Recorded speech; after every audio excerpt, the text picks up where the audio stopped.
Life processes, plant and animals. अब सबसे पहले हम प्लांट से स्टार्ट करेंगे और यहाँ हम इसमें कुछ पार्ट्स को डिस्कस करेंगे। लेकिन यहाँ आप अगर मोड ऑफ न्यूट्रिशन को देखें, सबसे पहले तो आपको ये जानना है कि जो न्यूट्रिशन है उसके दो मोड होते हैं। आप जानते हैं, एक ऑटोट्रॉफिक होता है जिसमें अपनी फूड खुद सेंसाइज कर लेते हैं, और दूसरे जो है वो हेटरोट्रॉफिक न्यूट्रिशन, जिसमें वो अपनी फूड खुद सेंसाइज नहीं कर सकते and they depends on the other organisms for their food. अब ऑटोट्रॉफिक ऑर्गेनिज्म जो है उसमें कौन कौन से आ जाते हैं? प्लांट्स ऑटोट्रॉफिक में आते हैं, फिर एल्गी में ऑटोट्रॉफिक न्यूट्रिशन होती है, और जो बैक्टीरिया है उसमें भी ऑटोट्रॉफिक न्यूट्रिशन होती है। हेटरोट्रॉफिक न्यूट्रिशन में एनिमल्स हैं और साथ फंजाई हैं। अब इन दोनों में आपको पता है कि जो मेथड है एनिमल्स के अंदर, वो इंजेस्टिव हेटरोट्रॉफ्स होते हैं, इसमें इंजेक्शन है। फंजाई जो होते हैं ये भी हेटरोट्रॉफ्स, लेकिन इनके अंदर अब्जॉर्प्शन होती है, यानी इसमें अब्जॉर्प्टिव हेटरोट्रॉफ्स होते हैं। तो ये सारे के सारे जो है वो फोटोसिंथेसिस करते हैं।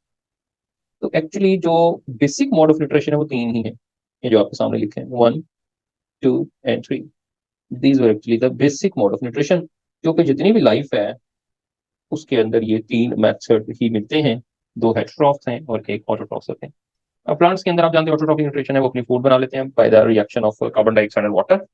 लेकिन इसके अलावा जो प्लांट्स हैं उनमें अदर मेथड्स भी होते हैं, यानी कुछ प्लांट्स हैं जिनको हम कार्निवोरस प्लांट्स कहते हैं, उन पे हम देखेंगे। अब कार्निवोरस प्लांट्स जो कि जिनको हम इंसेक्टिवोरस भी कहते हैं, because they are insect eaters. Why they eat insects? To obtain the nitrogen. इनको नाइट्रोजन लेनी होती है इंसेक्ट से। अब नाइट्रोजन ये क्यों लेते हैं? They obtain nitrogen for rapid growth. एक तो ये देखा गया है कि इनके अंदर ग्रोथ तेज करने के लिए नाइट्रोजन लेते हैं, या फिर ये ऐसे प्लांट होते हैं that live in nitrogen deficient soil, या ऐसी जगह पर है जहां नाइट्रोजन की कमी होती है। तो इस वजह से इनको नाइट्रोजन जो है वो लेनी पड़ती है, और जिससे फिर इनकी ग्रोथ जो है वो ज्यादा तेज होती है। लेकिन यहाँ ये नहीं है कि ये फोटोसिंथेसिस नहीं कर सकते। ये भी बात याद रखनी है कि ये ऑटोट्रॉफ्स हैं, ये ट्रू ऑटोट्रॉफ्स होते हैं, फोटोसिंथेसिस इनके अंदर होती है। लेकिन नाइट्रोजन क्यों लेते हैं उसकी आपको दो रीजंस है वो बता दी है। अब ये किस तरह से नाइट्रोजन को लेते हैं? ये सिंपली क्या करते हैं कि जो इंसेक्ट्स होते हैं ये जो इनकी तरफ आते हैं, उन इंसेक्ट्स को पहले ट्रैप करते हैं। जब वो ट्रैप हो जाता है तो ट्रैप करने के बाद उसको वो डाइजेस्ट करते हैं। डाइजेस्ट या डिकम्पोज्ड बाय बैक्टीरिया, वो इंजाइम से डिकम्पोज करते हैं। और वो जो इंजाइम होते हैं वो वहाँ बैक्टीरिया होते हैं प्लांट्स के अंदर मौजूद, जहां से ये इंजाइम जो है वो आ सकते हैं। या फिर ये इंजाइम जो है वो प्लांट खुद सक्रीट भी कर सकता है, उसके लीव्स में से सक्रीट होते हैं, या फिर उसमें बैक्टीरिया हो सकते हैं। दोनों ही केसेस आपको यहाँ पे मिलते हैं, और इस तरह से अपनी नाइट्रोजन की जरूरत जो है उसकी पूरी कर लेते हैं। अब जो इंसेक्टिवोरस प्लांट्स हैं, ये पूछा जा सकता है कि उनमें किस चीज से ये ट्रैप कैसे करते हैं इंसेक्ट्स को? Trap insects. और इंसेक्ट्स को ट्रैप करने के लिए इनमें लीव्स के अंदर मॉडिफिकेशन होती हैं। मुख्तलिफ तरह से लीव्स में मॉडिफिकेशन है, और वो लीव्स मॉडिफाई करते हैं जिससे उनके अंदर फिर इंसेक्ट्स को ट्रैप कर लेते हैं। मिसाल के तौर पर पूछा जा सकता है कि किसमें क्या मॉडिफिकेशन होती है। अब एक प्लांट है, इसकी टाइप है पिचर प्लांट, या इसका साइंटिफिक नेम सार्सिनिया पेप्यूरिया। अब ये पिचर प्लांट जो है, इसमें इनके जो लीव्स होते हैं, ये लीव्स मॉडिफाई होते हैं पिक्चर और सैक लाइक स्ट्रक्चर। इनके अंदर एक सैक की तरह का स्ट्रक्चर होता है जिसके अंदर पानी भर जाता है, उसके ऊपर एक माउस होता है, हुड सा बना होता है, और वहां से वो इंसेक्ट जो है अंदर गिर जाते हैं। और वो फिर वापस ऊपर जब चढ़ता है तो उसके अंदर कुछ ऐसे स्टिफेयर्स होते हैं जिस वजह से वो क्लाइंब अप नहीं कर सकता, और वो फिर वहां डाइजेस्ट हो जाता है। यानी लीव्स की मॉडिफिकेशन यहाँ पर आपको मिलती है, तो पिक्चर की तरह के होते हैं। अब दूसरा जो प्लांट है जिसके अंदर ये मॉडिफिकेशन आपको मिलती है, वो है वीनस फ्लाई ट्रैप। अब वीनस फ्लाई ट्रैप जो है, या इसका साइंटिफिक नेम भी आपने याद रखना है, डाइनिया मिसपला। इनके अंदर जो लीव्स होते हैं, अगेन उनके अंदर जो मॉडिफिकेशन होती है वही होती है कि वो बाई लोब्ड होते हैं, और इनके दरमियान बाई लोब्ड है, और उसमें मिड्रिप होती है, मिड्रिप।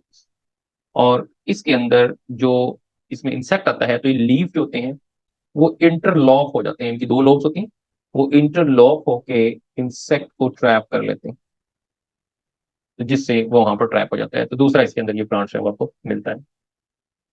तीसरी तरह का जो प्लांट है वो है सनड्यू। सनड्यू, इसका साइंटिफिक नेम ड्रोसीरा इंटरमीडिया। इसके अंदर भी जो लीव्स होते हैं, लीव्स एक तो उसमें बहुत छोटे छोटे होते हैं, टाइनी लीव्स होते हैं, बहुत ज्यादा तादाद में होते हैं और वो छोटे होते हैं, और उन लीव्स के ऊपर स्पेशल टाइप ऑफ टेंटिकल्स होते हैं, और वो टेंटिकल्स जो लीव्स के होते हैं उस पे ग्लैंडुलर टिप्स होती हैं, ग्लैंडुलर टिप्स, और वहां से specific type of secretion produce होती हैं, जो कि उन इंसेक्ट्स को ट्रैप करने के लिए भी और उसमें जो डाइजेशन है वो करने के लिए भी इस्तेमाल होते हैं। ये तीनों तरह के जो प्लांट्स होते हैं कि लीव्स, और उसके बाद जब वो ट्रैप हो जाता है इंसेक्ट तो उसके बाद फिर जो बैक्टीरिया है या जो प्लांट्स के लीव्स होते हैं वो specific type of enzyme secrete करते हैं, और वहां से वो जो इंसेक्ट्स हैं उनको डाइजेस्ट करके उनमें से नाइट्रोजन को लिया जाता है। ये सबसे इंपॉर्टेंट है कि कौन सी चीज वो लेते हैं, तो आपने बताना है कि वो नाइट्रोजन को ऑब्जॉर्व कर लेते हैं। तो एक तो ये इसमें छोटा सा कॉन्सेप्ट है जो कि आपने इसमें याद रखना है। अच्छा जी, उसके बाद हम क्योंकि न्यूट्रिशन की बात कर रहे हैं तो हम टॉपिक जो पढ़ेंगे वो है human digestive system. Human digestive system के अंदर डाइजेशन का जो प्रोसेस होता है, अब डाइजेशन की एक्चुअली दो टाइप्स होती है, अगर हम सिंपली देखें इससे हट के फिर हम देखेंगे ह्यूमंस में कौन सी होती है डाइजेशन। एक होती है एक्स्ट्रा सेलुलर, और एक डाइजेशन जो होती है वो इंट्रा सेलुलर होती है। अब ये दो टर्म आपने याद रखनी। इंट्रा सेलुलर का मतलब ये होता है कि डाइजेशन सेल के अंदर होगी, इनसाइड सेल। एक्स्ट्रा का मतलब ये होगा कि सेल से बाहर होगी लेकिन किसी कैविटी के अंदर होगी, गट कैविटी के अंदर होगी, उसको हम जो एक्स्ट्रा और इंट्रा सेलुलर जो है वो यहाँ पर देखते हैं। नाइट्रोजन प्लांट्स में प्रोटीन जो होती है आप जानते हैं, सॉरी जो इंसेक्ट्स होते हैं तो वहां से वो प्रोटीन को डाइजेस्ट करते हैं और वहां से नाइट्रोजन ऑब्टेन कर लेते हैं। आप जानते हैं माइनस के अंदर नाइट्रोजन प्रेजेंट होती है। नहीं, ये नाइट्रीफाइंग बैक्टीरिया नहीं होते। ये बैक्टीरिया नाइट्रीफाइंग होते हैं वो तो सॉइल के अंदर प्रेजेंट होते हैं। ये सिंपल बैक्टीरिया, इनका काम यहाँ नाइट्रोजन फिक्स करना नहीं है, इनका काम सिर्फ इंसेक्ट्स को डाइजेस्ट करना है। तो इंसेक्ट में क्योंकि प्रोटीन है, किसी भी एनिमल के अंदर प्रोटीन होती है, तो उसको जब डाइजेस्ट करते हैं तो वहां से नाइट्रोजन जो है वो बैक्टीरिया की मदद से ले लेते हैं। वो जो नाइट्रीफाइंग बैक्टीरिया है या नाइट्रोजन फिक्सिंग बैक्टीरिया है वो सॉइल में प्रेजेंट होते हैं। अब ये एक्स्ट्रा और इंट्रासेलुलर इनसाइड गट कैविटी यानी डाइजेस्टिव कैविटी के अंदर जो है वो डाइजेशन होती है। अब ह्यूमंस के अंदर जो डाइजेशन है वो कौन सी है, वो एक्स्ट्रा है। ह्यूमंस में इंट्रा नहीं होती, एक्स्ट्रा सेलुलर ओनली। इंट्रा किसके अंदर होती है, इंट्रा जो है वो यूनिसेलुलर ऑर्गेनिज्म में होती है मोस्टली, अमेबा के अंदर होती है इंट्रा सेलुलर डाइजेशन, पैरामीशियम के अंदर होती है इंट्रा सेलुलर। कुछ ऐसे एनिमल्स हैं जिनमें दोनों ही होती हैं, इंट्रा भी और एक्स्ट्रा भी है, जैसे कि कॉकरोच में दोनों जो है वो, सॉरी कॉकरोच के अंदर जो है वो ये सिर्फ एक्स्ट्रा ही होती है, लेकिन हम अगर बात करें हाइड्रा में तो दोनों होती हैं, प्लिनेरिया के अंदर भी दोनों होती हैं। तो ह्यूमन में सिर्फ एक्स्ट्रा सेलुलर डाइजेशन होती है। अब ह्यूमन में जो डाइजेस्टिव सिस्टम होता है उसको हम दो पार्ट के अंदर जो डिवाइड करते हैं। एक इसके अंदर एलिमेंट्री कैनाल है या गैस्ट्रो इंटेस्टाइनल ट्रैक्ट, जी ठीक कहते हैं इसको।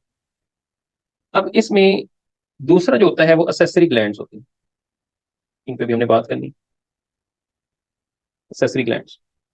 अब जो जीआईटी होती है यानी कि गैस्ट्रो इंटेस्टाइनल ट्रैक्ट, इसके अंदर जो पार्ट है वो ओरल कैविटी से शुरू होता है। अब ये एक पाथवे जो है वो बन जाएगा, हम उस पाथवे को देखते हैं। ओरल कैविटी से वो फेरिंग्स में जाएगा, फेरिंग से फर्दर आगे जो है वो एसोफेगस के अंदर, कहाँ कहाँ से फूड जो है वो मूव करेगी ये हमें देखना। एसोफेगस से स्टमक के अंदर चली जाएगी, स्टमक से वो स्मॉल इंटेस्टाइन के अंदर जाएगी, स्मॉल इंटेस्टाइन के डिफरेंट पार्ट आ जाते हैं, उन पर भी हम बात करेंगे, और उसके बाद जो है वो लार्ज इंटेस्टाइन में आ जाएगी। तो ये गेस्ट्रो इंटेस्टाइनल ट्रैक के डिफरेंट पार्ट्स होते हैं, और फिर उसमें एनस जो है वो माउथ वो दोनों साफ डाइजेस्टिव सिस्टम में ओवरऑल आ जाते हैं। अब इसमें जो असेसरी ग्लैंड्स हैं उन पर भी हमने बात करनी है। असेसरी ग्लैंड्स या ऐसे स्ट्रक्चर जो असिस्ट करते हैं किसी न किसी तरह से, वो टीथ हैं ये असिस्ट करते हैं, फिर हम जानते हैं कि टंग का भी रोल होता है, फिर माउथ के अंदर जो सैलिवरी ग्लैंड्स हैं ये भी रोल प्ले करते हैं, आगे लिवर का रोल आ जाता है, फिर गॉल ब्लैडर का रोल आ जाता है, और साथ पेंक्रियास जो होता है वो भी रोल प्ले करते हैं। तो ये मुख्तलिफ पार्ट्स हैं यहाँ पर इसमें आ जाते हैं। और जो जीआईटी है, जीआईटी गैस्ट्रोइंटेस्टाइनल ट्रैक्ट, इसकी जो लेंथ होती है दैट इज अबाउट 9 मीटर, या इसको 30 फीट भी कह सकते हैं, इतनी लॉन्ग होती है इसके अंदर। अब जो डाइजेस्टिव सिस्टम है उसके अंदर जो डाइजेस्टिव ट्यूब होती है, डाइजेस्टिव ट्यूब, उसमें स्पेसिफिकली 4 मेजर लेयर्स होती हैं, 4 मेजर लेयर्स। अब वो किस तरह से अरेंज होती हैं, अगर हम इंटरनल टू एक्सटर्नल की बात कर लें तो सबसे पहले आ जाती है इंटरनल म्यूकोसा, ये सबसे अंदर वाली होती है। उसके बाद आ जाती है सब म्यूकोसा, उसके बाद आ जाती है मस्कुलरिस, और फिर आ जाती है सीरोसा, और सीरोसा जो होती है सबसे बाहर वाली होती है। अब इसमें क्योंकि मस्कुलरिस जो है, इसके नाम से पता चल रहा है कि क्योंकि गैस्ट्रोइंटेस्टाइनल ट्रैक्ट के अंदर मूवमेंट आती है, मसल्स होते हैं, तो जो मसल्स होते हैं स्पेशली जो स्मूथ मसल्स होते हैं वो इस लेयर के अंदर होते हैं जिसको मस्कुलरिस कह रहे हैं। और फर्दर इसके अंदर हम देखेंगे कि ग्लैंड्स वगैरह प्रेजेंट है, ये सारी आगे डिटेल में जो है हम बात करेंगे इसमें। ये तो एक ट्रैक हमें यहाँ पर मिलेगा।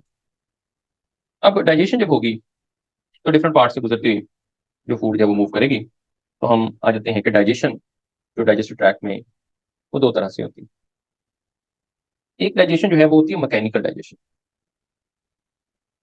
और एक डाइजेशन जो है उसको कहते हैं केमिकल डाइजेशन। अब मैकेनिकल डाइजेशन जैसा कि सिंपली ये होता है कि किसी सर जो बॉडी के अंदर मूवमेंट हो रही होती है, ठीक है, या टीथ्स की मदद से, जिसमें कोई केमिकल इन्वॉल्व ना, उसको मैकेनिकल डाइजेशन कहते हैं।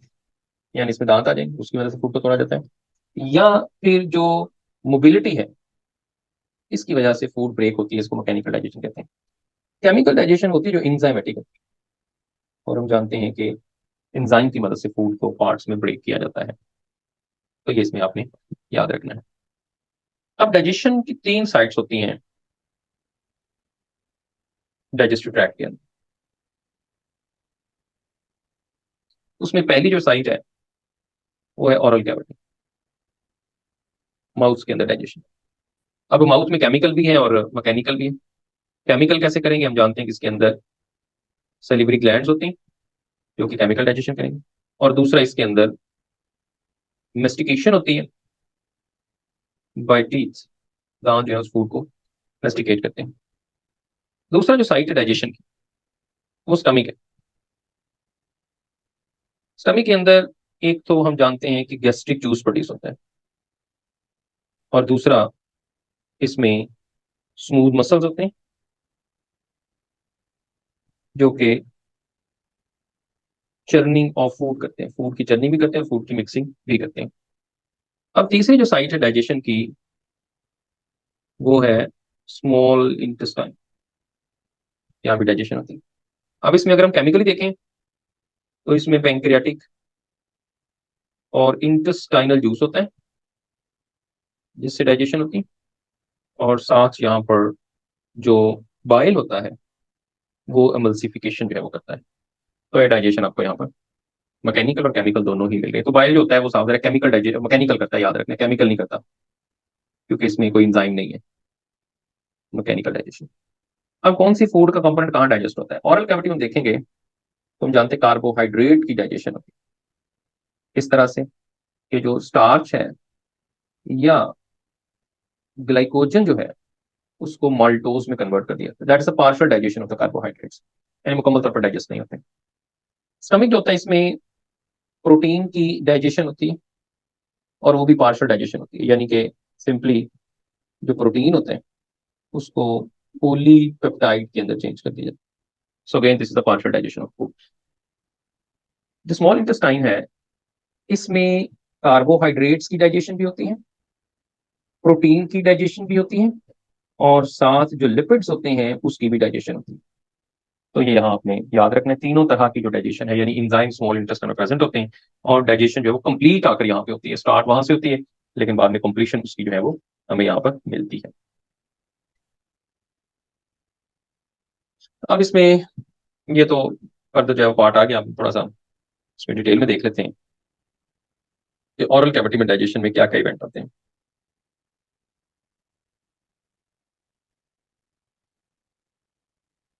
माउथ कैविटी, ऑरल कैविटी में डाइजेशन। अब देखिए यहाँ जो है वो माउथ के अंदर जो डिफरेंट पार्ट्स होते हैं, ऑरल कैविटी में जो पार्ट्स हैं जो माउथ को एक्चुअली सराउंड करते हैं, उसमें आप जानते हैं कि लिप्स आ जाते हैं, चीक्स हैं, फिर इसमें टंग है, और इसमें पैलेट जो होता है, जो कि तालू जिसको हम कहते हैं। ये सारी की सारी चीजें यहाँ पर प्रेजेंट होती हैं। अब जैसे फूड एंटर होती है तो आप जानते हैं माउथ के अंदर एंटर होती है, और माउथ में जब एंटर होती है तो जो टंग होती है इसके ऊपर डिफरेंट टाइप्स ऑफ पेपिलीज होते हैं, यानी कि आप कह सकते हैं कि रफ प्रोजेक्शन राइज होती है टंग की सरफेस के अंदर, जो कि फ्रिक्शन कॉज करती है और वो फूड को हैंडल करने में जो है वो काम करती है। और इन्हीं पेपिलीज के ऊपर भी टेस्ट बर्ड्स भी होते हैं, जिससे हमें फूड का जो टेस्ट है उसका अंदाजा हो जाता है। उसके बाद पैलेट जो होता है, palate is actually the roof of the mouth cavity. आप जानते हैं तालू, ये माउथ कैविटी जो है उसका रूफ है ये। अब ये जो है ये एक हार्ड एंटीरियर पार्ट होता है, और उसके थोड़ा सा पीछे की तरफ सॉफ्ट पार्ट होता है। यानी अगर हम पैलेट की बात करें तो एंटीरियर साइड जो है इसके अंदर हार्ड होती है, और जो पोस्टीरियर पार्ट होता है इसका, उसको हम सॉफ्ट पैलेट कहते हैं, सॉफ्ट पैलेट। अब ये भी माउथ के अंदर जो है वो काम करता है, जो कि आपको फूड को होल्डिंग के अंदर और डाइजेशन के अंदर उसका जो है वो उसकी हेल्प करता है। उसके बाद ओरल कैविटी के अंदर जो टीथ होते हैं ये इंपॉर्टेंट है। अब टीथ जो है वो हम देखते हैं नंबर 32 टीथ होते हैं इसके अंदर, और इसमें चार तरह की टाइप्स होती हैं टीथ की। एक इसमें इंसाइजर्स है, कैनाइन, फिर प्री मोलर, और फिर मोलर। ये इनके डिफरेंट टाइप्स। अब कितने कितने होते हैं इसका अगर हम फॉर्मूला देखें, डेंटल फॉर्मूला ह्यूमंस में हम देख रहे हैं, तो ये हम लिखते हैं 2/2, यानी दो ऊपर दो नीचे, एक आधे साइड के, यानी कि हाफ हम लेते हैं, फिर इनको हम डबल करते हैं। कैनाइन जो होते हैं वो 1/1, प्री मोलर जो है वो 2/2, और मोलर 3/3। अब ये अगर आप देखें तो 16 बन जाएंगे।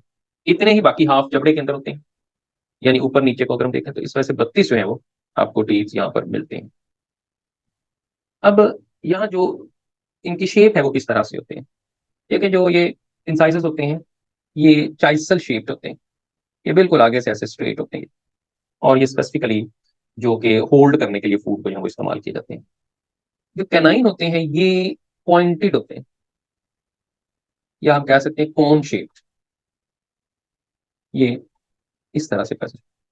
और ये जो कार्निवोर्स होते हैं इनके अंदर ज्यादा प्रोमिनेंट भी होते हैं, क्योंकि इनका काम ग्रेस करना, टेयरिंग ऑफ फूड, चीर फाड़ करना, उसके लिए इस्तेमाल होते हैं।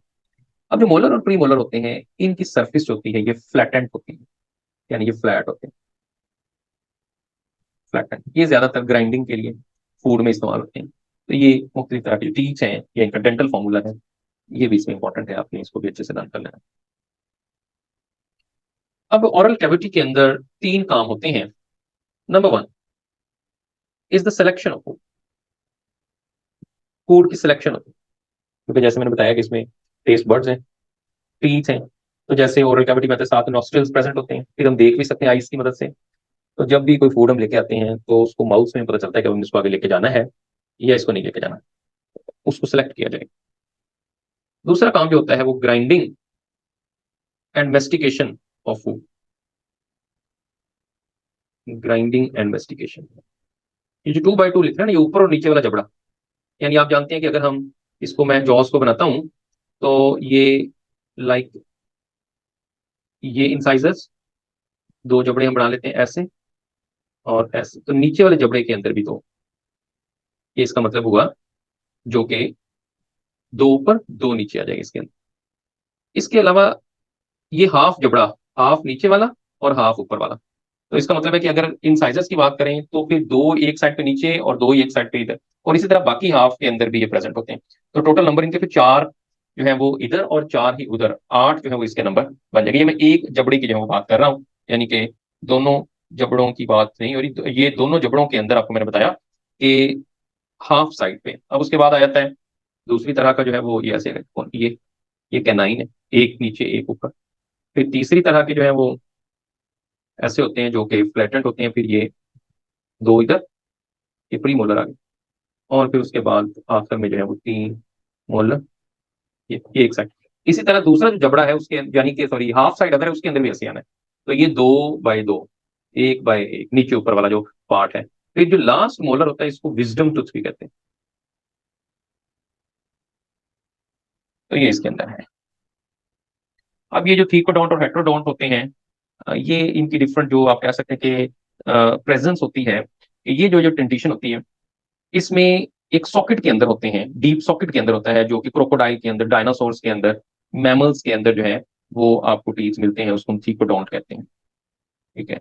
और इसी तरह से दूसरी जो हेट्रोडोंट्स होती हैं, जैसे हेट्रो से हमें मिल रहा है कि डिफरेंट इसके अंदर जो है वो जिसमें शेप इनकी डिफरेंट होती है, जैसे कि अभी हम यहाँ पे डिस्कस कर रहे हैं कि 4 टूथ क्लासेस होती है मैमल्स के अंदर। हेट्रो मतलब डिफरेंट साइजेस का और रोल है, कैनाइन का और है, प्री मोलर का और है, मोलर का और होता है।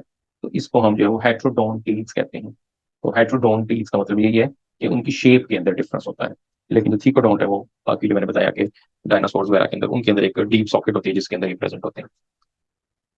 अच्छा, इसमें जो नेक्स्ट पार्ट है मेस्टिकेशन ग्राइंडिंग, हमने बात कर ली है, टील्स इसको करेंगे। तीसरे नंबर पे जो है वो है लुब्रिकेशन एंड डाइजेशन।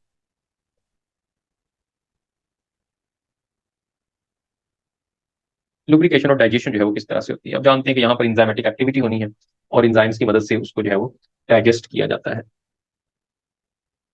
अब यहाँ आपको याद रखना है सैलिवरी ग्लैंड्स का, और सैलिवरी ग्लैंड्स में इसके 3 पेयर्स होती हैं जो कि माउथ के अंदर प्रेजेंट होते हैं। और ये जो ग्लैंड्स होती हैं ये एक्सोक्राइन है। एक्सोक्राइन का मतलब होता है कि डक्ट ग्लैंड्स, क्योंकि डक्ट के जरिए अपनी सेक्रेशन जो है वो प्रोड्यूस करती हैं।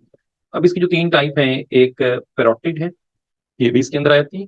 दूसरी सब mandibular,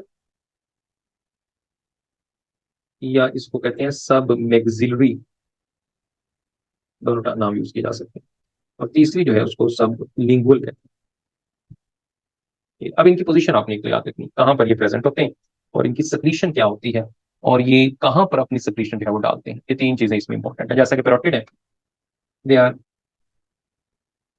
in front of ear, और इसके अंदर ये होता है कि इसमें से जो स्लाइवा निकलता है उसमें सिर्फ अमाइलेज होता है, अमाइलेज। और ये अपनी जो सक्रीशन है वो कहाँ पर डालते हैं, ये पोस्टीरियर पार्ट पर ओपन होते हैं, ऑरल कैविटी, ऑरल कैविटी की पोस्टीरियर साइड पर इसको हम ओपन करते हैं, यानी कि ओपन हो रहा है। सब मैंडिबुलर जो होता है इसमें जो सक्रीशन होती है उसमें अमाइलेज के साथ साथ म्यूकस भी होता है, और इसकी जो सक्रीशन है वो फ्लोर ऑफ ऑरल कैविटी पे होती है।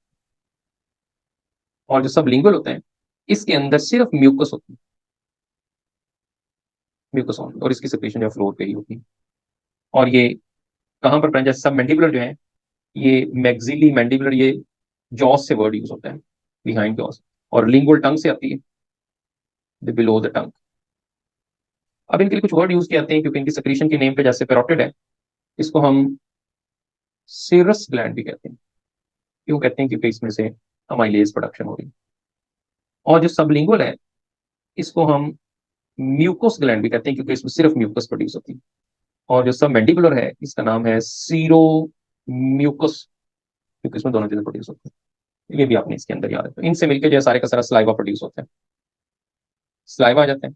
स्लाइवा की जो पीएच है उसमें जो फ्रेश स्लाइवा होता है उसकी पीएच 8 होती है, यानी स्लाइटली अल्कलाइन होता है। लेकिन जब रिएक्शन करता है उसमें से कार्बन डाइऑक्साइड जो है वो इवॉल्व होती है और पीएच कम होकर 6 पे चली जाती है। कार्बन डाइऑक्साइड निकलेगी तो पीएच जो है 6 पे चली जाती है, स्लाइटली एसिडिक जो है वो हो जाती है। अब स्लाइवा की कॉम्पोजिशन के बारे में भी पूछा जा सकता है कि स्लाइवा में क्या चीजें होती हैं। स्लाइवा के अंदर मेनली वाटर और म्यूकस जो कि ज्यादातर अमाउंट के अंदर जो है वो प्रेजेंट होते हैं, जो कि फूड को मॉइस्ट करते हैं। इसके अलावा इसमें सोडियम बाइकार्बोनेट और कुछ और सॉल्ट्स इसमें प्रेजेंट होते हैं। और तीसरे नंबर पर इसमें एक सैलिवरी अमाइलेज होता है, और उस साइलिब्री अमाइलेज को टाइलिन कहते हैं, जो कि ग्लाइकोजन माल्टोज को ग्लाइकोजन और स्टार्च को माल्टोज में कन्वर्ट कर देता है। ठीक है, तो टाइलिन ने एक्शन किस पे करना है? ग्लाइकोजन या स्टार्च जो कि कार्बोहाइड्रेट के कॉम्प्लेक्स फॉर्म है, और उसको कन्वर्ट कर देते हैं माल्टोज के अंदर। और बहुत थोड़ा सा माल्टोज यानी कि 3 to 5% जो है वो यहाँ पर माल्टोज बनता है, बाकी एज इट इज रहता है, क्योंकि ज्यादातर जो डाइजेशन है वो आगे चल के होनी है। एक तो ये इसके अंदर जो है वो आपको मिलेगा। सोडियम बाइकार्बोनेट्स होते हैं, हम जानते हैं कि इसका भी रोल आपको पता है कि ये पीएच को मेंटेन करते हैं, पीएच को, और ये लुब्रिकेशन का काम करते हैं। ये मुख्तलिफ तरह के एक्शन जो है यहाँ पर परफॉर्म किए जाते हैं। तो ये आपने बात यहाँ पर याद रखनी है। माउथ में जैसे ही डाइजेशन हो जाती है तो उसके बाद फूड फेरिंग्स के अंदर आ जाती है। फेरिंग्स जो है that is the common opening for air and food. Food भी यहाँ पे आनी है और एयर भी यहाँ पे आनी है। यहाँ से फिर आगे जाके दो ट्रैक्ट आ जाते हैं, फूड के लिए डाइजेस्टिव सिस्टम, एयर के लिए रेस्पिरेटरी सिस्टम। यहाँ से फिर एक्शन आ जाता है स्वेलिंग का। फूड जो है वो स्वेलो होती है, और स्वेलो फूड या कौन सा पार्ट फूड का स्वेलो होता है इसको बॉलस कहते हैं। बॉलस को स्वेलो किया जाए। बॉलस का अपने याद रखना, ये एक सेमी सॉलिड फूड मैस है जो कि माउथ कैविटी में डाइजेशन के बाद जो बनता है, इसको स्वेलो किया जाता है। तो स्वेलिंग का जो प्रोसेस होता है ये शुरू में वॉलंटरी होता है, यानी हम अपनी मर्जी से स्वेलो करते हैं, और उसके बाद जितना भी एक्शन होता है वो इनवॉलंटरी होता है। और क्योंकि ये इनवॉलंटरी है तो फिर ये कंट्रोल कौन करता है, ये हम देखेंगे कि इसका जो कंट्रोल है वो ब्रेन के अंदर जो हाइंड ब्रेन का पार्ट है, मेडुला ऑब्लिंगेटा, और साथ जो होते हैं वो पॉन्स जो है ये मिलकर उसको रेगुलेट करते हैं, यानी एक्शन ऑफ जो स्वेलिंग होता है। तो इसमें टंग का एक्शन होता है, टंग अपवर्ड और बैकवर्ड मूव करती है जिससे फूड को force back of the mouth cavity. फिर वहां जब ये स्वेलिंग होती है तो एक पार्ट है सॉफ्ट पैलेट। सॉफ्ट पैलेट जो होता है ये बंद हो जाता है स्वेलिंग के दौरान, prevent food mass to enter into nostrils, ताकि फूड मैस है वो नेसल ओपनिंग के अंदर जो ना जाए, तो उससे ये इसको जो है वो रोकता है। एक तो ये आपने इसमें याद रखना है जैसे स्वेलिंग होती है। उसके साथ ही स्वेलिंग जब कर रहे होते हैं, स्वेलो करें किसी चीज को, तो एपिग्लोटस होता है that also prevent food mass to enter into trachea और विंड पाइप। ट्रेकिया या विंड पाइप जो है उसमें जाने से इसको रोकता है। तो ये दो तरह के पैसेज उसके अंदर आते हैं जिससे फूड जो है उसको स्वेलो कर लिया जाता है। अब फूड जैसे स्वेलो हो जाएगी एसोफेगस में चली जाएगी, तो एसोफेगस के अंदर पेरिस्टोलसिस का प्रोसेस होता है। पेरिस्टोलसिस एक मूवमेंट होती है डाइजेस्टिव ट्रैक्ट के अंदर, और डाइजेस्टिव ट्रैक्ट में जो मूवमेंट है ये किस वजह से होती है? ये स्मूथ मसल्स की वजह से होती है। और इसकी वजह से जो मूवमेंट होती है, एक करेक्टरिस्टिक मूवमेंट है, उसकी रिजल्ट में फूड को पुश किया जाता है along length of alimentary canal. Food को फोर्स करके आगे भेजा जाता है, इसके बगैर फूड जो है वो आगे नहीं जाती। तो इसका मतलब ये हुआ कि यहाँ जो एपिग्लोटस है और उससे आगे जब फूड जानी है तो पेरिस्टोलसिस जो है फिनोमेना यहाँ पर होता है। एपिग्लोटस इज ए कार्टिलेज और जो कि हिंज लाइक स्ट्रक्चर होता है, और कार्टिलेजिनियस पार्ट है, आप कह सकते हैं कि लिड की तरह का काम करता है, जो कि प्रिवेंट करता है फूड की जो वहां पर आप कहते हैं कि डाइवर्ट कर सकता है फूड को एपिग्लोटस टुवर्ड्स द एसोफेगस। तो मेन इसके अंदर आपने मोर और लेस हॉरिजॉन्टल पोजीशन के अंदर ये प्रेजेंट होता है। इसमें फूड जब पेरिस्टोलसिस की वजह से आगे जाती है, समटाइम एंटी पेरिस्टोलसिस आपने टर्म सुना होगा कि एक्शन जो है वापस भी हो सकता है किसी इंफेक्शन की वजह से। और इसी तरह की एक मूवमेंट जब आती है तो उसको हंगर पैंग भी कहते हैं। हंगर पैंग जो है वो एक कॉन्ट्रैक्शन को ही कहते हैं, जो कि अनकंफर्टेबल सेंसेशन होती है, ग्लूकोज का लेवल जब लो हो जाता है और खाना खाए हुए 12 से 24 घंटे अगर गुजर जाए तो उस दौरान के लिए एक्टिविटी जो है वो होती है।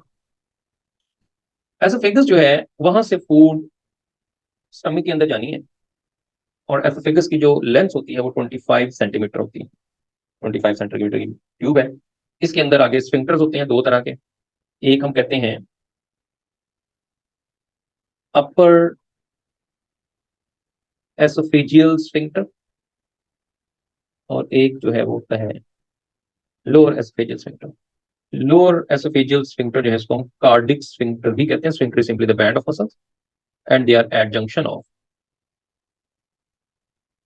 एसोफेगस एंड स्टमक, इसके जंक्शन पे होती है। और जो स्फिंक्टर होता है, बैंड ऑफ मसल होता है, तो याद रखना है कि जब ये कॉन्ट्रैक्ट करता है तो ये पैसेज को क्लोज करता है, और जब ये रिलैक्स करता है तो पैसेज को ओपन करता है। तो ये इसमें दो चीजें इसमें आती है, कॉन्ट्रैक्ट और रिलैक्स करने से फिर ये ओपन या क्लोज होता है।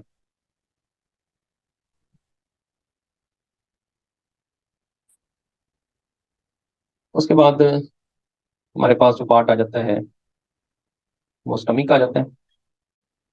ये एक बड़ा पार्ट है डाइजेस्टिव सिस्टम का, और ये प्रेजेंट लोकेशन इसकी कहाँ होती है, ये लेफ्ट साइड पे होता है, left superior part of abdomen, ये इसकी जो लोकेशन। ये एक मस्कुलर बैग है, फूड को स्टोर भी करता है और डाइजेस्ट भी करता है। क्योंकि ये स्टोर करता है, so that's why it make discontinuous feeding possible. ये डिसकंटिन्यूअस फीडिंग को पॉसिबल बनाता है। इसकी वजह ये है कि इसकी वजह से हमें मुसलसल जो है वो खाना नहीं पड़ता, और इसकी शेप जो होती है वो जे की तरह की, जे शेप्ड आपको यहाँ पर मिलेगी। अब इसमें जैसे मैंने बताया कि दो तरह के स्फिंक्टर्स होते हैं, और अगर इसकी शेप हम देखते हैं कि ऐसे ऐसे फिगर्स आ रही है, तो यहाँ ये ऐसी इसकी शेप। अब इसमें जो स्फिंक्टर है, एक स्फिंक्टर तो यहाँ जंक्शन पे है between the oesophagus and the stomach. हमने देखा कि इसको कार्डिक या लोअर एसोफेजियल स्फिंक्टर कहते हैं। दूसरा जो स्फिंक्टर है वो जहाँ वो एंड हो रहा है, या वो डिडीनम के साथ जो है वो आगे यहाँ से स्टार्ट होनी, इसको हम पाइलोरिक स्फिंक्टर कहते हैं। तो ये दो तरह के स्फिंक्टर हैं। तो जो स्फिंक्टर होता है, एक तो मैंने आपको बताया कि कॉन्ट्रैक्ट और रिलैक्स करने पे ओपन क्लोज होता है। दूसरा इसका एक्चुअली जो काम होता है वो होता है प्रिवेंट द बैक फ्लो। वैसे अगर होल होगा तो फूड तो वहां से गुजर जाएगा, लेकिन ये वापसी को रोकता है। जो वापसी को रोकेगा इसका मतलब है कि स्टमक से वो नॉर्मल कंडीशन के अंदर फूड को वापस मिलेगा। हाँ, अगर कोई डिजीज है, कोई अबनॉर्मेलिटी है, तो फूड वापस भी चली जाती है इन केस ऑफ एंटी पेरिस्टोलिसिस। एक तो ये आपने याद रखना है। दूसरा यहाँ जो इंपॉर्टेंट है वो ये होता है कि स्टमक में जो लेयर्स होती हैं, वो लेयर्स जो है वो कौन कौन सी हैं, इन लेयर्स पे आ जाते हैं। सबसे बाहर वाली लेयर जो है, इसको हम सिरोसा कहते हैं, जैसे मैंने आपको पहले ही बताया, या सिरोसा का एक नाम एडवेंटिशिया भी यूज होते हैं ये जगहों पर ये लेयर थी। उसके बाद जो उसके नीचे लेयर आ जाती है वो है मस्कुलरिस, जैसे हमने इससे पहले पढ़ा, मस्कुलरिस। अब ये मस्कुलरिस जो है, इसमें मसल्स हैं, और वो तीन लेयर्स के अंदर जो है वो अरेंज होते हैं। और उसकी अरेंजमेंट क्या होती है, सबसे पहले लॉन्गिट्यूडनल मसल्स हैं, ये सबसे बाहर वाले हैं। उसके बाद दूसरे नंबर पे आ जाते हैं सर्कुलर मसल्स, ये मिडिल लेयर है। और तीसरे नंबर पे जो है वो सबसे अंदर की तरफ जो है उसको ऑब्लीक लेयर कहते हैं मसल्स की, जो कि इनर मोस्ट होती है। ये तीन आपको पार्ट्स यहाँ पे मिल जाएंगे, इनकी आपने सीक्वेंस याद रखना है, लॉन्गिट्यूडनल और सर्कुलर और ऑब्लीक लेयर, ये आपको मिल जाएगी यहाँ पर। उसके बाद जो दो लेयर आगे मजीद बनेंगी इसके अंदर, वो एक आगे सब म्यूकोसा, और एक जो है वो म्यूकोसा, ये आपने इसमें याद रखना है। अब जो म्यूकोसा होती है, सबसे अंदर वाली इनर मोस्ट म्यूकोसा है, इसके अंदर बहुत सारी गैस्ट्रिक पिट्स होती हैं। पिट्स कहते हैं ओपनिंग को, सुराख को, जहाँ से सेक्रेशन करती हैं। और ये ओपनिंग किसकी होती हैं, these are the opening of the gastric glands, because stomach के अंदर जो है वो गैस्ट्रिक ग्लैंड्स हैं प्रेजेंट होती हैं। तो ये आपने इसके अंदर जो है वो याद रखना है, पार्ट जो है इसमें कौन कौन सा स्ट्रक्चर जो है वो प्रेजेंट है। अब जो गैस्ट्रिक ग्लैंड्स हैं, इन पे सवाल आ सकता है। गैस्ट्रिक ग्लैंड्स में सेल्स की डिफरेंट टाइप्स होती हैं। इनमें एक सेल्स, इनको हम कहते हैं म्यूकोस सेल्स। दूसरी तरह के जो सेल्स होते हैं यहाँ पर, उनको हम कहते हैं ट्राइटल और ऑक्जेंटिक सेल्स। और तीसरी तरह के जो सेल्स की टाइप होती हैं, उनको जाइमोजिन, चीज, ये प्रिंसिपल टाइप ऑफ सेल्स हैं यहाँ पर आपको मिलेंगे। अब ये क्यों कहते हैं इसको, इसकी भी बात। चौथी तरह के जो सेल्स होते हैं वो जी सेल्स। जी सेल्स या गेस्ट्रिन सेल्स इसको कहते हैं, ये एक्चुअली एंडोक्राइन होते हैं। अब ये सारी की सारी चीजें, अब सिंपली म्यूकोस सेल जो है ये म्यूकोस प्रोड्यूस करते हैं। म्यूकोस आप जानते हैं स्टमक इनर वॉल को प्रोटेक्ट करती हैं। जो प्राइटल सेल्स होते हैं ये एचसीएल प्रोड्यूस करते हैं, ठीक है, जो कि और इसके साथ साथ कुछ होते हैं मजीद इंट्रिंसिक फैक्टर्स भी प्रोड्यूस होते हैं। इनका मेन काम जो होता है वो पीएच को मेंटेन करना होता है, और ये 2 to 3 pH जो रिक्वायर्ड होती है पेप्सिन के एक्शन के लिए। साथ ये फूड को सॉफ्ट भी करते हैं, माइक्रो ऑर्गेनिज्म को किल भी करते हैं, और ये प्रिपेयर करते हैं कि वो वहां पर फूड की डाइजेशन जो है उसको बेहतर बना सकें। फिर इंट्रिंसिक फैक्टर जो होते हैं ये स्पेसिफिकली अब्जॉर्प्शन का काम करते हैं, क्योंकि अब्जॉर्प्शन तो पूरे ट्रैक के अंदर ही होती है। अब्जॉर्प्शन ऑफ वाइटामिन, और स्पेशली जो वाइटामिन B12 होता है उसकी अब्जॉर्प्शन के अंदर जो है ये हेल्प करते हैं, जो कि साथ साथ फूड को मूव करते हैं। और स्पेशली इलियम में जाके सबसे बड़ा पार्ट जब इसका डाइजेस्ट ऑब्जॉर्व होता है तो वो यहीं से इंट्रिंसिक फैक्टर जो है वो यहाँ जाते हैं। जाइमोजिन्स को चीफ सेल्स या प्रिंसिपल सेल्स कहने की वजह यह है कि इसमें से प्रोड्यूस होता है पेप्सिनोजन, जो कि एक इनएक्टिव फॉर्म के अंदर होता है, और HCl या ऑलरेडी एक्टिव अगर पेप्सिन है तो उसके रिजल्ट में ये पेप्सिन के अंदर कन्वर्ट होता है, और फिर पेप्सिन ने प्रोटीन पे एक्ट करके उसको पॉलीपेप्टाइड में डाइजेस्ट जो है वो करना होता है। तो ये एक्शन यहाँ इसका होता है। एंडोक्राइन ये गेस्ट्रिन सेल्स होते हैं, ये एक हार्मोन प्रोड्यूस करते हैं, और वो हार्मोन जो होता है वो गेस्ट्रिन हार्मोन होता है, जो कि कंट्रोल करता है गैस्ट्रिक जूस की प्रोडक्शन को।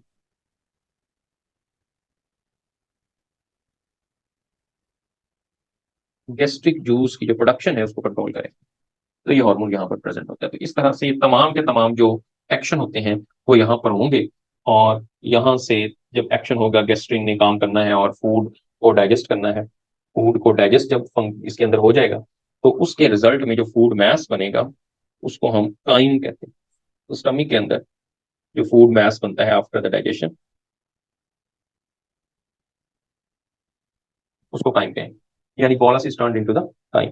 गैस्ट्रिक जूस की प्रोडक्शन को गैस्ट्रिन प्रोड्यूस का जो है कंट्रोल करेगा। अगर तो फूड में ज्यादा प्रोटीन है तो ज्यादा गैस्ट्रिन प्रोड्यूस होगा, जिसकी वजह से गैस्ट्रिक जो जूस है वो ज्यादा प्रोड्यूस होगा। और अगर तो प्रोटीन कम है फूड के अंदर तो कम गैस्ट्रिन प्रोड्यूस होगा, और गैस्ट्रिक जूस है वो कम प्रोड्यूस होगा। तो ये इस तरह से इसके अंदर जो फिनोमिना है वो चलता रहता है। वो स्टार्ट हम करेंगे डाइजेशन इन स्मॉल इंटेस्टाइन। हम ये जानते हैं कि गट का पार्ट है और बड़ा ही इंपॉर्टेंट पार्ट है, जहाँ डाइजेशन का ज्यादातर पार्ट जो है वो कंप्लीट होता है इसके अंदर। अब इसमें 3 पार्ट्स होते हैं इसके अंदर स्मॉल इंटेस्टाइन में।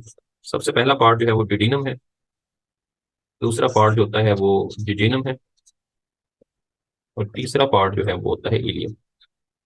तो 3 पार्ट है, तीनों पार्ट की लेंथ एक तो आपने याद रखनी है। 20 to 25 सेंटीमीटर इसकी लेंथ होती है, या 20 to 30 भी कह सकते हैं। और ये फर्स्ट पार्ट है, सबसे शॉर्टेस्ट पार्ट ये है। इसके बाद जो जिजिनम है इसकी लेंथ जो है वो 2.4 मीटर है, और जो इलियम है इसकी लेंथ जो है वो that is 3.5 metre.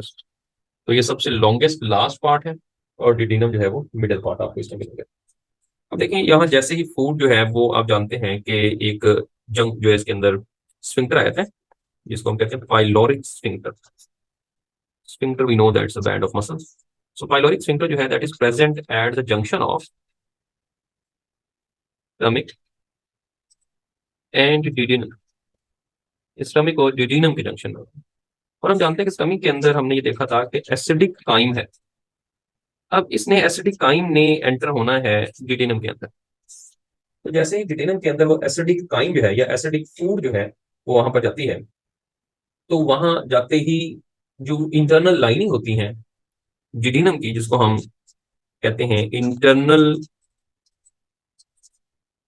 Mucosa of डिडिनम, वहां से एक हार्मोन प्रोड्यूस होता है, and that hormone is called secretin. Secretin is one of the hormone. अब ये प्रोड्यूस कहाँ से हो रहा है ये इसमें इंपॉर्टेंट है, कि ये जैसे एसिडिक फूड इंटरनल म्यूकोसा में आती है तो वहां से आके ये हार्मोन प्रोड्यूस होता है। अब ये हार्मोन क्या करता है? ये हार्मोन 3 तरह से एक्शन करता है। एक इसका एक्शन जो होता है वो किसी प्रोडक्शन को इनहिबिट करना है, और एक इसका एक्शन जो होता है वो प्रोडक्शन को इनिशिएट करना है। अब कहाँ पर इनहिबिट करना है, कहाँ इनिशिएट करना है? ये गैस्ट्रिक जूस जो होता है जो स्टमक में प्रोड्यूस हो रहा है उसकी प्रोडक्शन को इनहिबिट कर देगा, और पेंक्रियास लिवर की प्रोडक्शन को ये इनिशिएट करे। और हम जानते हैं पेंक्रियास पैंक्रियाटिक जूस प्रोड्यूस करते हैं, और जो लिवर है वो बाइल प्रोड्यूस करता है, वहां से इसकी प्रोडक्शन जो है वो इस तरह से काम करना शुरू करती है। इसका मतलब यह है कि दो प्रोडक्शन हुई यहाँ पर।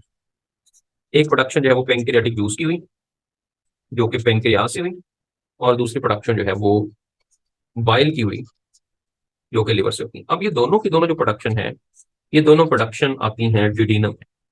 ये भी सवाल आ सकते थे, कहाँ ये प्रोडक्शन डिडीनम।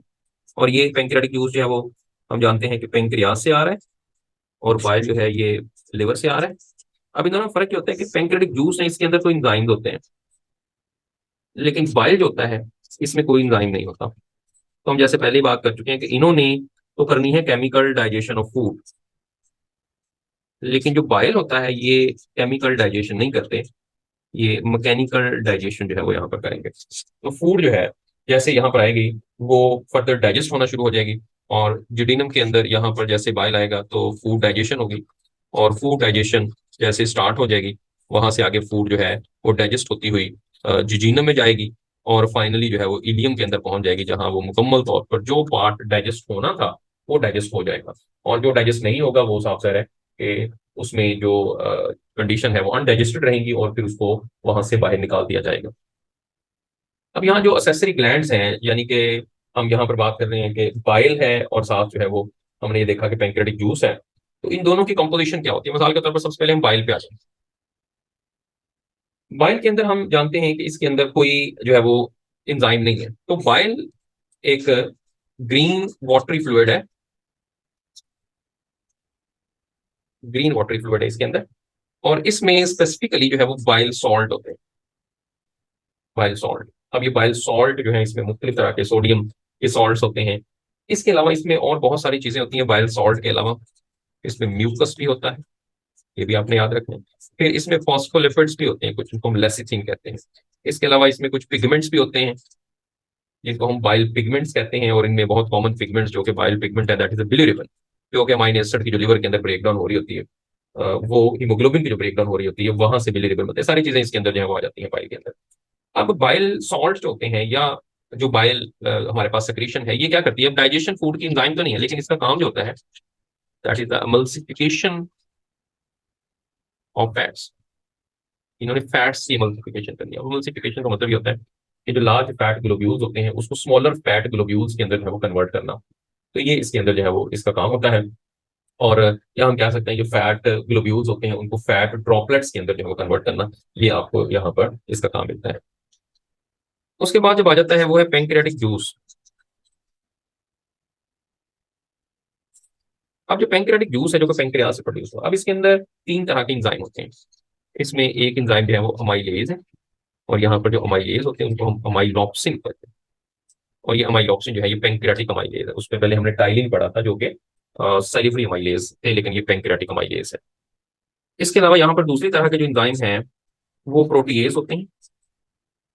प्रोटीएज जो है इसके अंदर ट्रिप्सिनोजेन या काइमोट्रिप्सिनोज, ये एंजाइम है, और ये प्रोटीन को डाइजेस्ट करने वाले एंजाइम है। तीसरी तरह के एंजाइम जो होते हैं वो यहाँ पर लाइपेज होते हैं, जो कि लिपिड को डाइजेस्ट करने वाले एंजाइम। अब अमाइलेज अमाइलॉप्सिन का जो फंक्शन है ये बिल्कुल वही फंक्शन है कि ये सिंपली जो अभी तक ग्लाइकोजन या जो स्टार्च है डाइजेस्ट नहीं हुआ था, अब इसको फर्दर डाइजेस्ट किया जाएगा इनटू द माल्टोज।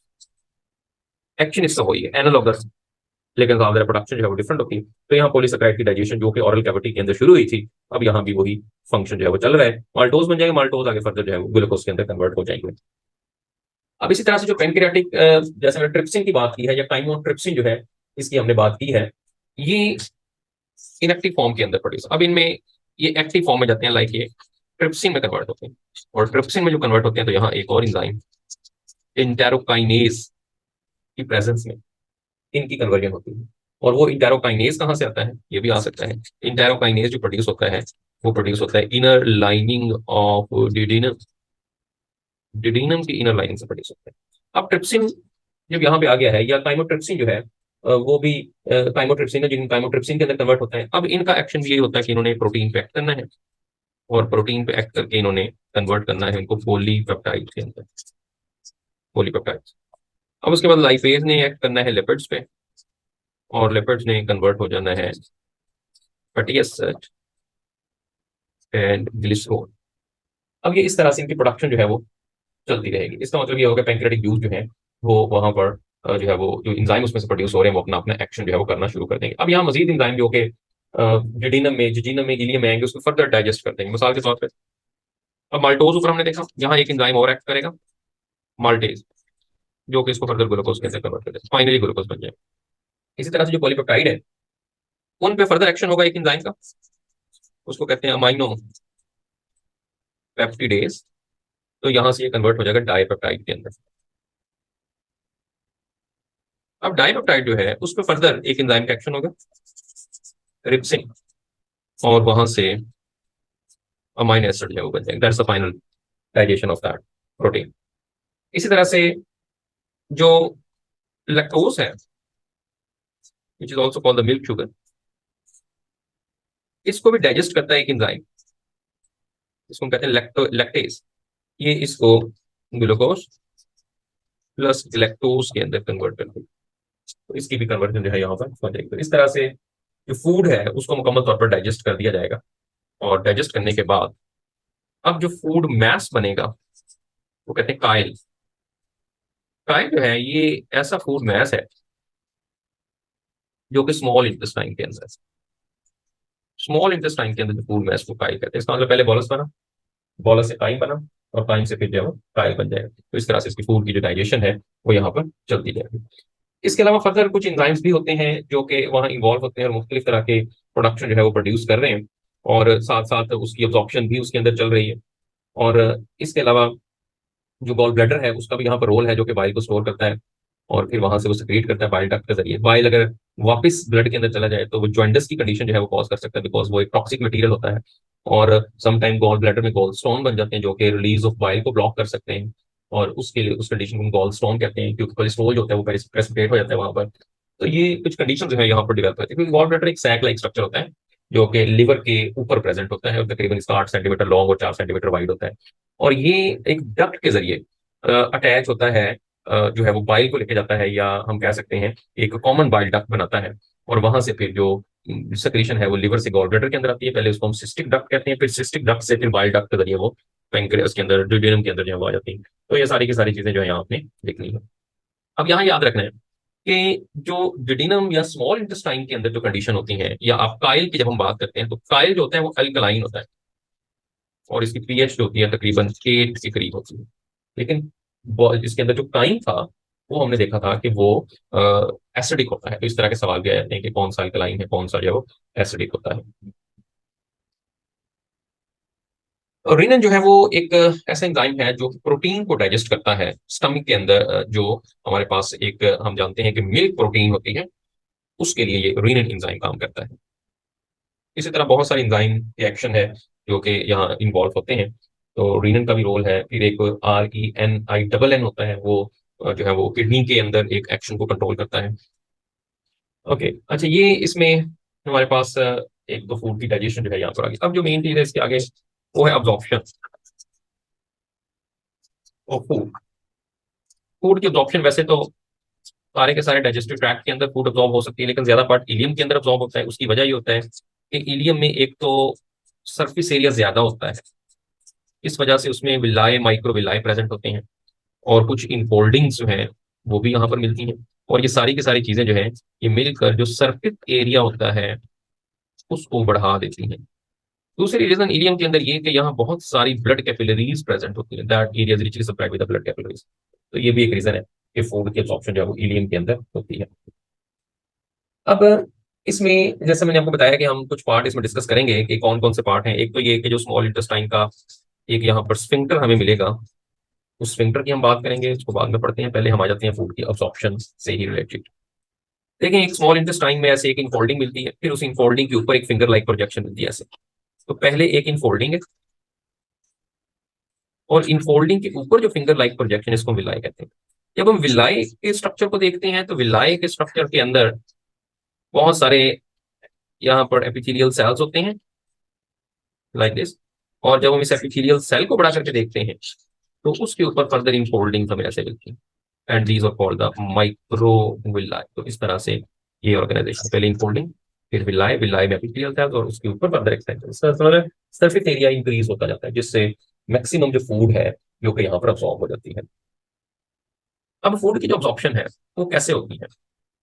फूड ने कहाँ अब्सॉर्ब होना है? फूड अब्सॉर्प्शन जो है वो ब्लड के अंदर होती है। अब ब्लड में जो फूड है वो कुछ फूड ऐसी है जो डायरेक्ट इन्वॉल्व हो जाएगी, ये अब्सॉर्ब हो जाएगी, और कुछ ऐसी फूड है जो कि इनडायरेक्ट अब्सॉर्ब होगी। दोनों हम यहाँ पर देखें। अब मिसाल के तौर पे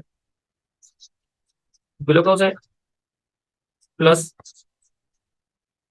amino acids plus small proportion of fatty acid.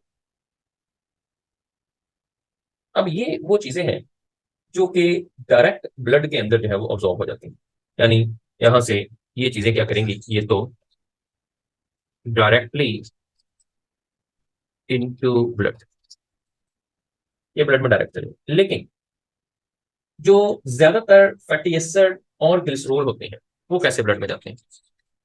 Large proportion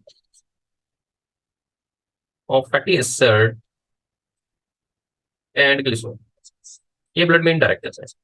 अब इनडायरेक्ट जाने का मतलब क्या होता है? देखिए, सबसे पहले ये जो होते हैं ये एपिथेलियल सेल्स में चले जाते हैं। मैं यहाँ पे आपको पूरा पाथवे इसका दिख देता हूँ ताकि अगर सवाल आ जाए। ये चले जाएंगे एपिथेलियल सेल्स के अंदर, और एपिथेलियल सेल्स में जाके फैटी एसिड और ग्लिसरॉल जो होते हैं वापस रिकम्बाइन कर जाते हैं एंड रिकम्बाइंड इनटू फैट्स। अब ये फैट्स के अंदर जो है वो रिकम्बाइन कर गए। अब फैट्स होते हैं, अब वहां से वो फैट्स वो कोलेस्ट्रॉल के साथ मिक्स हो जाते हैं, और कोलेस्ट्रॉल के साथ मिक्स होके साथ प्रोटीन के साथ जो है वो मिक्स हो जाते हैं। तो जब ये प्रोटीन और कोलेस्ट्रॉल के साथ मिक्स हो जाते हैं तो ये कुछ ग्लोब्यूल्स बना लेते हैं। इनके लिए हम वर्ड यूज करते हैं काइलोमाइक्रोन। काइलोमाइक्रोन। अब ये काइलोमाइक्रोन्स होते हैं। Now there is exocytosis. अब ये एक्सोसाइटोसिस जो है वो करते हैं और वहां से ये चले जाते हैं लैक्टियल के अंदर। Lacteal, and what is the lacteal? This is one of the lymphatic vessel जो है। अब लैक्टियल से होता हुआ वो अब जाएगा थोरेसिस लिम्फ डक्ट के जरिए। ये एक लिम्फ डक्ट होती है जो कि लिम्फेटिक सिस्टम को ब्लड के साथ जो है वो मिक्सअप करती है। तो वहां से वो होता है वो ब्लड के अंदर चला जाएगा। तो फाइनली वो ब्लड स्ट्रीम के अंदर चला जाएगा। अब ब्लड स्ट्रीम में जैसे जाएगा तो वहां पर आप जानते हैं प्रोटीन भी मिल गए थे लिपिड्स के साथ, फैट्स के साथ। तो ब्लड के अंदर वो जो लिपोप्रोटीन है, लिपोप्रोटीन जो है वो हाइड्रोलाइज होंगे। जैसे हाइड्रोलाइज होंगे तो वापस जो है वो प्रोटीन और लिपिड्स के अंदर जो है वो कन्वर्ट हो जाएंगे। तो इसका मतलब है कि फिर फाइनल इसकी डाइजेशन जो है वो यहाँ पर होगी ब्लड के अंदर। तो लिपिड्स की जो फाइनल डाइजेशन होती है वो ब्लड के अंदर होती है। तो एक तो ये यहाँ पर इंपॉर्टेंट है कि कौन कौन से जो कंपोनेंट है वो किस तरह से मूव करके जाते हैं। ये पूरी आपके सामने जो है वो एक समरी है उसकी, जो कि हमने यहाँ पर जो है देखा है। अब जो तो फूड डाइजेस्ट होनी थी वो मैक्सिमम डाइजेशन इसी जगह पर होनी है। इसके बाद फर्दर जो डाइजेशन का प्रोसेस है वो नहीं होना। अब इससे बाद फूड जो है वो आगे जाएगी और उसने लार्ज इंटेस्टाइन के अंदर जाना है, यानी कि अनडाइजेस्टेड मटेरियल है। यहाँ एक स्फिंक्टर अब हम बात करें तो कहते हैं इलियोपोलिक स्फिंक्टर। अब इलियोपोलिक स्फिंक्टर जो होता है वो प्रेजेंट होता है at the junction of ileum and large intestine. Ileum और लार्ज इंटेस्टाइन के जंक्शन पर ये आपको इलियोपोलिक स्फिंक्टर जो है वो मिलता है। तो जितनी भी अनडाइजेस्टेड मटेरियल है वो वहां से मूव करके चला जाएगा लार्ज इंटेस्टाइन के अंदर। तो अनडाइजेस्टेड मटेरियल जो है फिर वहां से बॉडी से बाहर जो है वो जाएगा। अब लार्ज इंटेस्टाइन के अंदर डिफरेंट पार्ट्स हैं। कंपोनेंट आपने याद रखें। लार्ज इंटेस्टाइन सबसे पहला पार्ट जो होता है वो सीकम है, दूसरा कोलोन है, और तीसरा इसके अंदर जो होता है वो रेक्टम होता है। अब इसमें जो तीन पार्ट हैं उनके फर्दर कुछ आगे हम कंडीशन है वो देखेंगे। सीकम के अंदर एक ब्लाइंड सैक जो है ये, उसके अंदर एक ब्लाइंड ट्यूब होती है और इटसेल्फ सैक, उसको हम अपेंडिक्स कहते हैं। अब जो कोलोन है, कोलोन के डिफरेंट पार्ट है। अरेंजमेंट क्या है? सबसे पहले जो कोलोन है वो असेंडिंग कोलोन है, यानी ऊपर की तरफ जाती है। उसके बाद जो कोलोन है वो ट्रांसवर्स कोलोन है, यानी कि वो ट्रांसवर्स में मूव करती है। फिर जो कोलोन आती है वो डिसेंडिंग कोलोन आती है, यानी नीचे की तरफ जाएगी। और बिल्कुल एंड पर सिग्मोइड कोलोन होती है। ये डिफरेंट कोलोन के पार्ट होते हैं। अब लार्ज इंटेस्टाइन जो होता है उसके अंदर आपने याद रखना है there is no digestion of food. यहाँ फूड की डाइजेशन नहीं होती, यहाँ सिंपली कुछ अब्जॉर्प्शन होती है, और वो वाटर की और असेंशियल सॉल्ट्स, वाटर और एसेंशियल सॉल्ट्स इसके अंदर जो है वो अब्जॉर्ब होते हैं। मेन फंक्शन इसके अंदर ये होता है। बाकी इसके अंदर जो है वो जैसे जैसे वो अब्जॉर्प्शन होती जाती है तो फूड के अंदर जो भी कंटेंट है वो वहां से अब्जॉर्ब होके बाकी जो अनडाइजेस्टेड है वो आगे जाता रहता है। अब इसके अंदर कुछ सिम्बायोटिक बैक्टीरिया भी होते हैं। सिम्बायोटिक बैक्टीरिया वहां पर क्या करते हैं, वो विटामिन ए और बायोटिन की प्रोडक्शन करते हैं, ये यहाँ पर जो वो प्रेजेंट होते हैं, और वो भी वहां पर हो जाएगा। अब फाइनली जब फूड आगे गुजरती जाएगी और उसमें से चीजें अब्जॉर्ब हो जाएंगी तो बाकी जो बचेगा वो फीकल मटेरियल बचेगा, और जो फीकल मटेरियल है वो रेक्टम के अंदर जो है वो चला जाएगा, और रेक्टम क्या करेगा, इस फीकल मटेरियल को स्टोर करेगा। अब सवाल ये है कि फीकल मटेरियल के अंदर क्या क्या चीजें होती हैं।